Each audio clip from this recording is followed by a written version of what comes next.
Lecture में हम लोग एक फार्मूला निकालेंगे, formula of refraction at spherical convex surface, यानी गोलीय उत्तल पृष्ठ पर अपवर्तन का सूत्र। हमने पिछले लेक्चर में क्या निकाला था, formula of refraction at spherical concave surface, और इस बार क्या निकालेंगे, स्फेरिकल कॉन्वेक्स सरफेस। दोनों में ज्यादा अंतर नहीं है, थोड़ा सा डिफरेंट, थोड़ा सा बस अंतर है। तो चलिए स्टार्ट करते हैं। स्टार्ट करने के पहले थोड़ा बहुत स्फेरिकल कॉन्वेक्स सरफेस के बारे में जान जाते हैं। यहाँ पे ए बी आप लोग को दिख रहा होगा, ए बी यही आपका क्या स्फेरिकल कॉन्वेक्स सरफेस है। क्या spherical convex surface, spherical convex surface है, और इसके मिड पॉइंट को क्या कहेंगे, पी, यानी कि ध्रुव। इसे पी पोल कहेंगे, यानी कि ध्रुव, और इसे पी से डिनोट करेंगे। ठीक है, यहाँ पे जो पी से डिनोट किया वही क्या है, पी है, यानी कि पोल है, यानी कि ध्रुव है। और ये स्फेरिकल सरफेस आप लोग को पता चल रहा होगा कि किसी न किसी स्फेरिकल का क्या है, आधा कटा हुआ भाग है। मान लीजिए अगर इसको आगे बढ़ाएं थोड़ा सा और आगे ले जाए, तो किसी न किसी स्फेरिकल का क्या आधा कटा हुआ भाग है, तो उस स्फेरिकल का कोई सेंटर भी होगा। मान लीजिए यही सेंटर है, तो उसको सी से डिनोट करते हैं। और स्फेरिकल सरफेस में सेंटर को क्या कहते हैं, सेंटर ऑफ कर्वेचर कहते हैं। यानी कि आपको सी क्या, यहाँ पे सी क्या है, सेंटर ऑफ कर्वेचर। ठीक है, और पोल और ये अच्छा, और स्फेरिकल सरफेस किसी न किसी सर्कल का भाग है, मैंने पहले ही बताया, तो उसका कोई ना कोई रेडियस होगा। तो उस रेडियस को इसमें हम स्फेरिकल सरफेस में रेडियस ऑफ कर्वेचर कहते हैं। तो आपको पी और सी क्या दिख रहा होगा, रेडियस ऑफ कर्वेचर। ठीक है, ये क्या है आपका रेडियस ऑफ कर्वेचर। ठीक है, और ये पी और सी को मिलाने वाली जो रेखा है, यानी कि पी और सी को मिलाने वाली जो रेखा, ये पूरी रेखा है, उसको क्या कहते हैं, मेन एक्सिस कहते हैं, यानी क्या कहते हैं, मुख्य अक्ष कहते हैं। ठीक है, इतना तो हम जान गए। अब थोड़ा बहुत इमेज बनाने के बारे में भी जान जाते हैं। ठीक है, तो इमेज बनाने के दो एक नियम हमने पिछले लेक्चर में बताया था, फिर भी इस लेक्चर में बता देते हैं कि जब किसी ऑब्जेक्ट पे प्रकाश की किरण पड़ती है, तो उससे दो रेज निकलती है। एक रेज सेंटर ऑफ कर्वेचर से सीधे निकल जाती है, और एक रेज जाती है और इस पृष्ठ यानी कि एबी सरफेस पे रिफ्रैक्ट हो जाती है। और तो देखिए आपका एक रेज आ रही होगी, यहाँ से रिफ्रैक्ट हो जाएगी। पर हमने रिफ्रैक्शन में पढ़ा था कि जब प्रकाश की रे रेयर से डेंसर में जाती है, तो अपने अभिलंब यानी कि नॉर्मल की ओर झुक जाती है। तो सबसे पहले हमको ये डिसाइड करना है इसमें नॉर्मल कहाँ है। हमने नॉर्मल का डेफिनेशन क्या पढ़ा था, नॉर्मल का ये डेफिनेशन होता है जो रेयर और डेंसर यानी कि दोनों मीडियम को जो अलग करता है, वो पृष्ठ यानी कि उस सरफेस पे जो अभिलंब यानी कि जो परपेंडिकुलर होता है, उसी को क्या कहते हैं, अभिलंब यानी कि नॉर्मल कहते हैं। तो आप लोग एबी सरफेस दिख रहा होगा, इस एबी सरफेस पर भी परपेंडिकुलर ढूंढना होगा। तो हमने पहले ही बताया था कि इसकी रेडियस को क्या कहते हैं, रेडियस ऑफ कर्वेचर। और आप लोग जानते हैं कि कोई भी रेडियस अपने मान लीजिए कि ये जो एबी सरफेस है, इसी स्फेरिकल सरफेस का क्या है, आधा कटा हुआ भाग है मान लीजिए, तो इसका कहीं ना कहीं सेंटर होगा, जिसमें स्फेरिकल सरफेस में पहले ही बता दिया, उसको क्या कहते हैं, सेंटर ऑफ कर्वेचर कहते हैं। मान लीजिए है रेडियस ऑफ कर्वेचर में मैंने बता दिया है कि इसके रेडियस को क्या कहते हैं, स्फेरिकल सरफेस में रेडियस ऑफ कर्वेचर, यानी मान लीजिए रेडियस ऑफ कर्वेचर है, तो इसकी सारी रेडियस ऑफ कर्वेचर क्या होगी, इस पे परपेंडिकुलर होगी। क्यों परपेंडिकुलर होगी, कोई भी स्फेरिकल होता है, कोई भी सर्कल होता है, उसकी सारी रेडियस अपने सर्कल पे यानी कि अपने सर्कमटेंस पे परपेंडिकुलर होती है, यानी कि इसका रेडियस ऑफ कर्वेचर भी क्या होगा, इस पे रेडियस ऑफ कर्वेचर भी इस पे क्या होगा, परपेंडिकुलर होगा। यानी कि इससे कह सकते हैं कि इसकी सारी रेडियस ऑफ कर्वेचर अपने एबी सरफेस पे क्या होगी, परपेंडिकुलर होगी। तीसरी परपेंडिकुलर होगी, और एक आपका और रेडियस ऑफ कर्वेचर दिख रहा होगा पीएम, ये भी क्या होगी, इस पे क्या होगी, परपेंडिकुलर होगी। अब और प्रकाश की रे यहाँ जा रही है, हमें यही अभिलंब यानी कि यही नॉर्मल की जरूरत है, यानी कि यही पे इसको हम लोग क्या कहेंगे, यही यहाँ पे नॉर्मल यानी कि अभिलंब है। तो इतना तो हम जान गए कि हम अभिलंब मिल गया। जब प्रकाश की रे रेयर से डेंसर में जाती है, एक मीडियम से दूसरे मीडियम में जाती है, तो क्या अपने अभिलंब की ओर झुक जाती है। यानी कि जब प्रकाश देखें, यहाँ मान लीजिए ओ, यहाँ पे हमने वस्तु रखी हुई, ऑब्जेक्ट रखी हुई वस्तु रखी हुई है, यहाँ से प्रकाश की रे जब रेयर से डेंसर में जाएगी, तो ये अभिलंब हमने बताया अभिलंब की ओर झुक जाएगी। ठीक है, और जब अभिलंब की ओर झुक जाएगी, इसको हम लोग यहाँ पे यहाँ पे देखिए ऑब्जेक्ट है, जब प्रकाश की रे रेयर से डेंसर में जाएगी तो अपने अभिलंब की ओर झुक जाएगी, यानी अभिलंब क्या है, MC। तो क्या जब प्रकाश की रे रेयर से डेंसर में जाएगी तो MC की ओर झुक जाएगी, यानी कि MC क्या है, नॉर्मल है, यानी कि अभिलंब है। ये क्या है, नॉर्मल। नॉर्मल है, जब प्रकाश की रे रेयर से डेंसर में जाएगी तो नॉर्मल की ओर झुक जाएगी। तो आपको दिख रहा होगा जब प्रकाश की रे रेयर से डेंसर में गई है तो अभी अपने नॉर्मल की ओर झुक गई है। ठीक है, हमने इमेज बनाने का नियम पढ़ा था कि जब प्रकाश की दो रेज निकलती हैं, एक रे सेंटर ऑफ कर्वेचर से सीधे निकल जाती है और एक रे AB सरफेस AB पर जाके रिफ्रैक्ट होती है। ठीक है, तो जो रिफ्रैक्टेड रे होती है उसको पीछे बढ़ाने पर और जो सेंटर ऑफ कर्वेचर से रे सीधे निकल गई, देखिए सेंटर ऑफ कर्वेचर से रे जो सीधे निकल गई है और जो रिफ्रैक्टेड रे है उसको पीछे बढ़ाने पे ये दोनों जहां कट करती है वहां इमेज बन जाता है। उसको पीछे हम लोग बढ़ाए तो ये देखिए यहाँ पे कट कर रही है, यानी इमेज यहाँ पे बन जाएगा। तो ये है इमेज। ठीक है, अब PC क्या है, PC सेंटर ऑफ कर्वेचर और MC भी सेंटर ऑफ कर्वेचर है और यहाँ पे MC को हम लोग क्या कहेंगे, नॉर्मल कहेंगे। ठीक है, इतना तो हम जान गए। चलिए हम लोग कुछ एंगल के बारे में जान लेते हैं कि एंगल क्या होता है। इंसिडेंट रे और नॉर्मल के बीच के बने एंगल को क्या कहते थे हम लोग, इंसिडेंट एंगल। ये जो इंसिडेंट रे है आपको दिख रहा होगा इंसिडेंट रे है और ये क्या है, ये नॉर्मल है, जो पीछे गया है ये नॉर्मल है। तो इन दोनों के बीच के बने एंगल को इंसिडेंट एंगल कहते हैं, जिसे I से डिनोट करेंगे। और ये है रिफ्रैक्टेड रे। रिफ्रैक्टेड रे को हमने पीछे बढ़ाया है, ये रिफ्रैक्टेड रे ये भी हुआ और ये भी और ये क्या है, नॉर्मल है। रिफ्रैक्टेड रे और नॉर्मल के बीच के बने एंगल को हम लोग क्या कहेंगे, रिफ्रैक्टेड एंगल, और जिसे R से डिनोट करेंगे। तो ये I है और ये R हमने जान लिया। ठीक है, और हम कुछ अपने से कर लेते, जैसे डेरिवेशन में कुछ अपने से हम यहाँ पे कर लेते, जैसे डेरिवेशन करने में आसानी होगी। तो हमने अपने से यहाँ पे ये किया है कि MQ यहाँ पे हमने परपेंडिकुलर लाइन ड्रॉ की है PC पर। ठीक है, जो कि Q बहुत P के नजदीक है। ठीक है, और यहाँ पे हमने थीटा माना, अल्फा माना, बीटा माना और ये थीटा मान लिया, अपने से हमने ये किया है। ठीक है,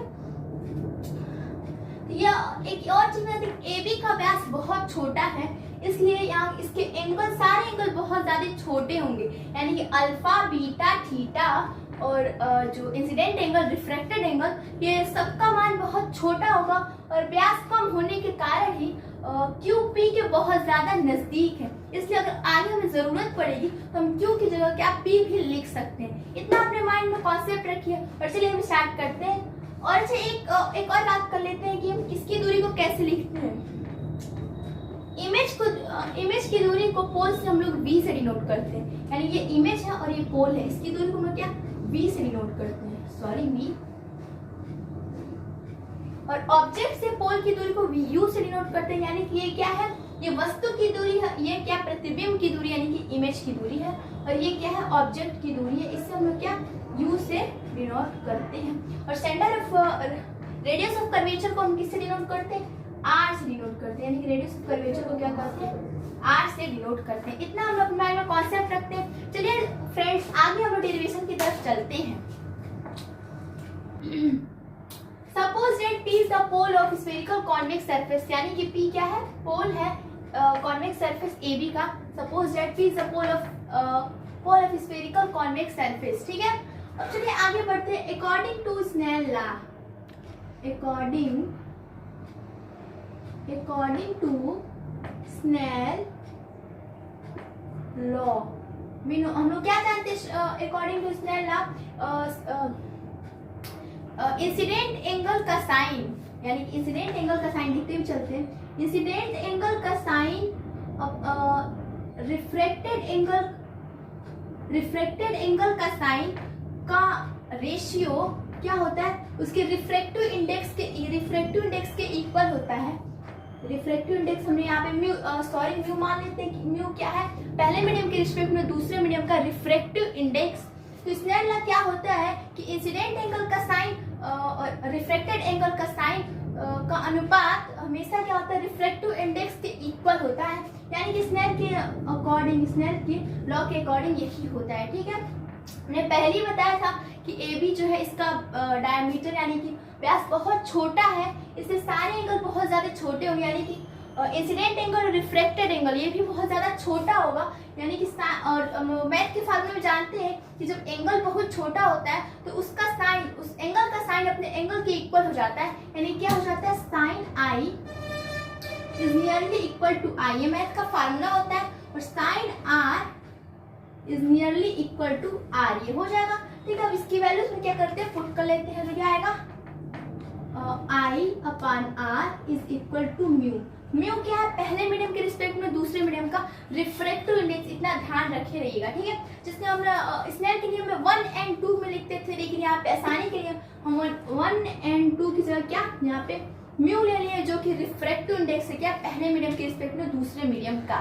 ठीक है, इतना सबको जान के इसको मिटा सकते हैं। ठीक है, तो इसको इंटू कर लिए, तो आई इज इक्वल टू क्या होगा, म्यू इंटू आर। ठीक है, अब इस इक्वेशन से आपको क्या देख रहा है कि अगर आई और आर की वैल्यू फाइंड आउट करके अगर हम इसमें रख दें, क्योंकि रिफ्रैक्टिव इंडेक्स की वैल्यू तो दी रहेगी, आई और आर की वैल्यू फाइंड आउट करके और उसमें रख दें तो हमारा डेरिवेशन कंप्लीट हो जाएगा। सबसे पहले हम क्या करते हैं, आई और आर की वैल्यू निकालते हैं।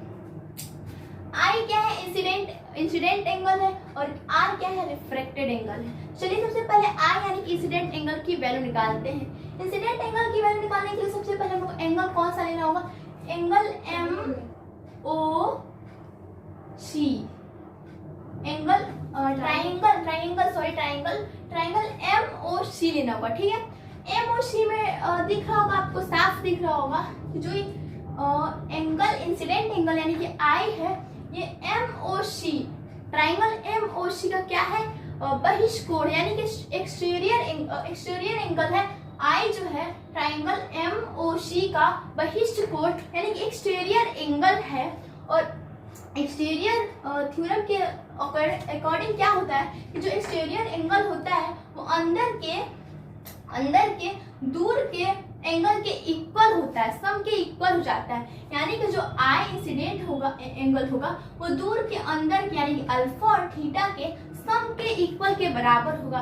तो हम लोग क्या कहेंगे, इन ट्रायंगल पहले कौन सा लेते हैं, M O C, in triangle M O C, M O C, I क्या है, एक्सटीरियर एंगल है, आई एक्सटीरियर एंगल, तो एक्सटीरियर थ्योरम के अकॉर्डिंग क्या होगा, अकॉर्डिंग टू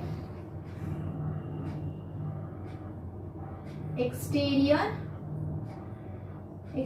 थ्योरम के अकॉर्डिंग क्या होगा, ये एक्सटीरियर एंगल है ना, तो क्या अंदर आई इज इक्वल टू, ये अंदर के दूर के एंगल के सम के इक्वल होगा, यानी कि अल्फा और थीटा के सम के इक्वल क्या होगा, आई होगा, यानी कि I is equal to alpha plus theta. ठीक है, तो ठीक है, आई की वैल्यू निकल गई। अब चलिए इसी तरह हम आर की वैल्यू निकाल लेते हैं, और आर की वैल्यू निकालने के लिए कौन सा ट्रायंगल लेना होगा, ट्रायंगल एम आई और ये सी, ट्रायंगल एम आई सी में ट्रायंगल फिर से दिख रहा होगा, फिर से आपका ये जो आर है, ट्रायंगल एम आई सी का क्या है, एक्सटीरियर एंगल है, यानी कि बहिष्कोण है। और एक्सटीरियर थ्योरम क्या होता है कि जो एक्सटीरियर एंगल होता है वो अंदर के दूर के एंगल के सम के इक्वल होता है, यानी कि फिर से हम एक्सटीरियर थ्योरम लगाएंगे, और किस ट्रायंगल लगाएंगे, triangle M I C, triangle कौन सा, एम आई सी, तो in triangle M I C exterior theorem के अकॉर्डिंग क्या होगा, आर इज इक्वल टू, यानी कि एक्सटीरियर एंगल अंदर के दोनों एंगल के सम के इक्वल होता है, दूर के अंदर के एंगल के सम के इक्वल होता है, यानी कि बीटा और थीटा के इक्वल क्या हो जाएगा, एंगल आर, तो angle R is equal to beta plus theta. ठीक है, तो ये तो वैल्यू हमने निकाल ली। चलिए आई और आर की वैल्यू तो निकल गई, आई और आर की वैल्यू, इसको इक्वेशन नंबर 1 कर लेते हैं, इसको इक्वेशन नंबर 2। इक्वेशन नंबर 2 में हम क्या करते हैं, आई और आर की वैल्यू रख लेते हैं। तो चलिए आगे बढ़ते हैं अपने डेरिवेशन की तरफ। चलिए इसको मिटा देते हैं, अभी इसका काम नहीं है। So putting the value of I and R in equation 2, in equation 2 में वैल्यू रख लेते हैं। तो I की वैल्यू क्या है, अल्फा प्लस थीटा, यानी कि alpha plus theta is equal to mu, और R की वैल्यू क्या है, बीटा प्लस थीटा, यानी कि बीटा प्लस थीटा रख लेंगे, और इसको हम लोग सॉल्व करते हैं तो क्या आएगा, म्यू का इंटू हो जाएगा, तो mu beta mu beta plus mu theta, ठीक है, ये तो आ गया, ठीक है। अब यहाँ पे क्या दिख रहा हो कि हम लोग अल्फा थीटा और बीटा की वैल्यू निकाल के और इस इक्वेशन में पुट कर दे तो फार्मूला निकल जाएगा। तो चलिए सबसे पहले अल्फा थीटा बीटा और थीटा की वैल्यू अल्फा बीटा थीटा की वैल्यू निकाल लेते हैं।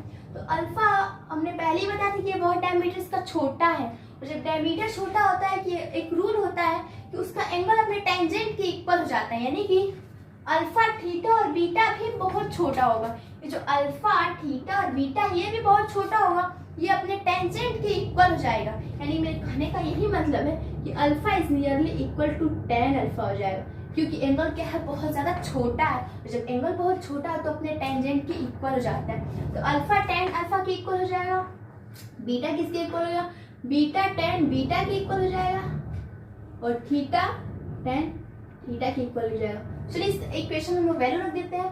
तो क्या होगा, tan alpha plus tan theta is equal to mu tan beta plus mu into tan theta हो जाएगा, ठीक है। तो चलिए अब हम लोग को tan अल्फा tan थीटा और tan बीटा की वैल्यू निकालनी है। तो इसकी वैल्यू निकालने के लिए फिर से हम एक ट्रायंगल लेंगे। तो सबसे पहले हम लोग tan अल्फा की वैल्यू निकाल लेते हैं। tan अल्फा की वैल्यू निकालने के लिए कौन सा ट्रायंगल लेना होगा हमको, ट्रायंगल MOQ ट्रायंगल लेंगे तो हमें tan अल्फा की वैल्यू निकल जाएगी। कैसे निकल जाएगी, क्योंकि tan अल्फा इक्वल टू क्या होता है, परपेंडिकुलर अपान बेस होता है, ठीक है। tan का क्या होता है, परपेंडिकुलर अपान बेस होता है। किसी भी अगर सम कोड रहे तो उसमें क्या होता है, परपेंडिकुलर अपान बेस होता है। तो आपको ये दिख रहा हो कि ये ट्रायंगल MQ और P में देखिए कि ये अल्फा है, तो इसके सामने वाले को क्या कहते हैं, एंगल के सामने वाले को परपेंडिकुलर कहते हैं। तो MQ क्या हो जाएगा, परपेंडिकुलर, और OQ क्या हो जाएगा, बेस हो जाएगा। और tan अल्फा क्या हो जाएगा, परपेंडिकुलर अपान बेस, यानी कि MQ क्या है, परपेंडिकुलर, और बेस क्या है, OQ। तो परपेंडिकुलर अपान बेस यानी कि MQ अपान OQ। चलिए वैल्यू रखते तो क्या हो जाएगा, MQ अपान OQ। ये किसकी वैल्यू, tan अल्फा की वैल्यू। इसी तरह tan बीटा की वैल्यू निकालते हैं। tan बीटा की वैल्यू निकालने के लिए कौन सा ट्रायंगल लेंगे, ट्रायंगल MIQ। ट्रायंगल MIQ में फिर से परपेंडिकुलर क्या है, MQ है, और बेस क्या है, IQ है, यानी कि परपेंडिकुलर अपान बेस यानी कि MQ अपान IQ, यानी कि tan बीटा की जगह क्या रखेंगे, MQ अपान IQ। इसी तरह से tan थीटा निकाल लेते हैं। और tan थीटा निकालने के लिए कौन सा हम लोग को ट्रायंगल लेना होगा, ट्रायंगल MPC। ट्रायंगल MPC लेते हैं, परपेंडिकुलर क्या है, MQ है, और क्योंकि थीटा यहाँ पे है उसके सामने वाले को हम लोग क्या कहते हैं, परपेंडिकुलर कहते हैं। तो परपेंडिकुलर MQ है और बेस क्या है, QC है। इसलिए tan थीटा क्या लिखेंगे, परपेंडिकुलर अपान बेस यानी कि MQ अपान QC।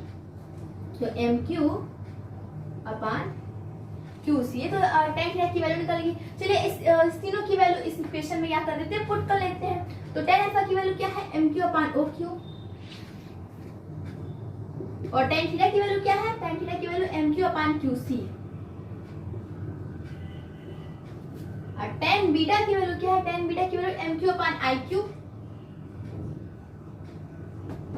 Plus mu into tan theta की वैल्यू क्या है, tan थीटा की वैल्यू MQ अपान QC, यानी कि MQ अपान QC। चलिए हम लोग क्या कर लेते हैं, सब में से MQ कॉमन ले लेते हैं, ठीक है। चलिए इससे MQ कॉमन ले लेंगे तो क्या हो जाएगा, 1 upon OQ plus 1 upon QC is equal to, और म्यू को भी क्या कर लेते हैं, अच्छा ठीक है, MQ कॉमन ले लेते हैं, क्या हो जाएगा, mu upon IQ plus mu upon QC, और हमने MQ को क्या कर लिया है, कॉमन कर लिया है। चलिए MQ कॉमन हो गया, आप दोनों से क्या करते हैं, कट कर लेते हैं। तो इतना आपका इतना रिजल्टेंट बचा है, तो फिर से लिख लेते हैं। तो 1 upon OQ plus 1 upon QC is equal to mu upon IQ plus mu upon QC। हमने इतना तो आ गया, और हमने आपको शुरू में ही बताया था कि इसका व्यास यानी कि डायमीटर बहुत ज्यादा छोटा है, इसलिए Q क्या है, P के बहुत ज्यादा नजदीक है, इसलिए आगे हमें जरूरत पड़ेगी तो Q की जगह हम लोग P भी रख सकते हैं। तो चलिए वही काम करते हैं, Q की जगह P रख लेते हैं। तो हमारे पास जगह तो नहीं है, तो इसको अच्छा चलिए यहाँ पर कर लेते हैं, ठीक है, इसको मिटा लेते हैं, यहाँ पर हम लोग रख लेते हैं, ठीक है। तो 1/OQ, क्यू की जगह क्या रखेंगे, P, क्योंकि बहुत ज्यादा नजदीक है, तो OP हो जाएगा प्लस 1/Q PC हो जाएगा इज इक्वल टू μ/IQ है ना, तो क्या हो जाएगा IP हो जाएगा, और यह μ/, क्या है, QC है, तो μ/PC हो जाएगा, ठीक है। तो चलिए अब इस डिस्टेंस को मेजर करते हैं। हमने कहा था पोल से ऑब्जेक्ट की दूरी को हम लोग क्या करेंगे, U से मेजर करेंगे। हमने पहले ही कहा था कि पोल से ऑब्जेक्ट की दूरी को U से मेजर करेंगे, और OP क्या है, पोल से ऑब्जेक्ट की दूरी है, यानी कि OP क्या है, OPU है, यानी कि ऑब्जेक्ट की डिस्टेंस है। पर साइन कन्वेंशन के अकॉर्डिंग जो राइट साइड में जो लेफ्ट साइड है, लेफ्ट साइड के हम लोग डिस्टेंस को माइनस में मेजर करते हैं, यानी कि इधर की सारी डिस्टेंस को माइनस में मेजर करेंगे और राइट साइड की डिस्टेंस को प्लस में मेजर करते हैं, यानी कि U आपका ऑब्जेक्ट क्या है, राइट साइड में है और लेफ्ट साइड में, यानी क्या करेंगे, इसको माइनस में लिखेंगे, यानी U की वैल्यू माइनस U हो जाएगी, U की वैल्यू माइनस U हो जाएगी। और PC लिखते हैं, PC क्या है, रेडियस ऑफ कर्वेचर है, और जो क्या है, राइट साइड में, और राइट साइड की डिस्टेंस को साइन कन्वेंशन के अकॉर्डिंग किससे, प्लस में लिखते हैं, यानी कि इसकी डिस्टेंस को प्लस में मेजर करते हैं, यानी कि PC क्या हो जाएगा, बस ओनली R हो जाएगा, और V क्या हो जाएगा, V भी क्या है, लेफ्ट साइड है, और लेफ्ट साइड की डिस्टेंस को माइनस में मेजर करते हैं, यानी कि और PC है क्या, ये इमेज की दूरी है, और पोल से इमेज की दूरी को हमने क्या V लिखा है, सॉरी V नहीं, यहाँ पे क्या है, IP है, IP की वैल्यू क्या हो जाएगी, V माइनस B होगी, क्योंकि लेफ्ट साइड में, तो ये हो जाएगी माइनस B। चलिए हम वैल्यू, अब सारी वैल्यू निकल गई, सारी वैल्यू इक्वेशन में रख लेते हैं, तो क्या आएगा,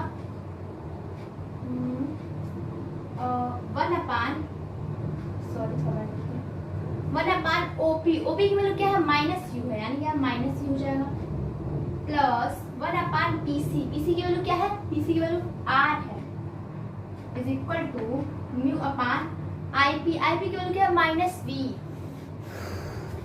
और PC की वैल्यू क्या है, और प्लस μ/PC की वैल्यू क्या है, R है।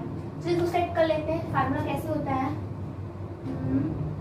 ये इसको इस साइड में लेके आते हैं, तो μ/P, और इसको इसी साइड में रहने देते हैं, 1/U, और μ/R ये इस साइड में है ही, और इसको हम क्या कहेंगे, इस साइड लेके आएंगे तो माइनस में हो जाएगा 1/R, तो यहाँ पे ठीक है, इसको हम क्या कर सकते हैं, ऐसे कर सकते हैं, μ - 1/R, यही आपका क्या है, रिफ्लेक्शन का है, किस पे, एट स्फेरिकल कॉन्वेक्स सरफेस पे, यही आपका फार्मूला है।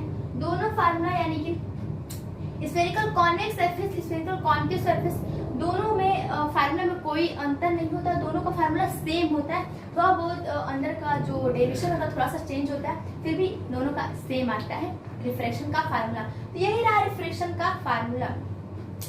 आई होप फ्रेंड्स आपको ये मेरी वीडियो और डेरिवेशन अच्छे से समझ में आया होगा, और आपको इस वीडियो से बहुत ज़्यादा हेल्प मिला होगा। अगर आपको इस वीडियो अच्छी लगी तो प्लीज़ हमारे वीडियो को लाइक कीजिए, सब्सक्राइब कीजिए और शेयर कीजिए। Thanks for watching my video.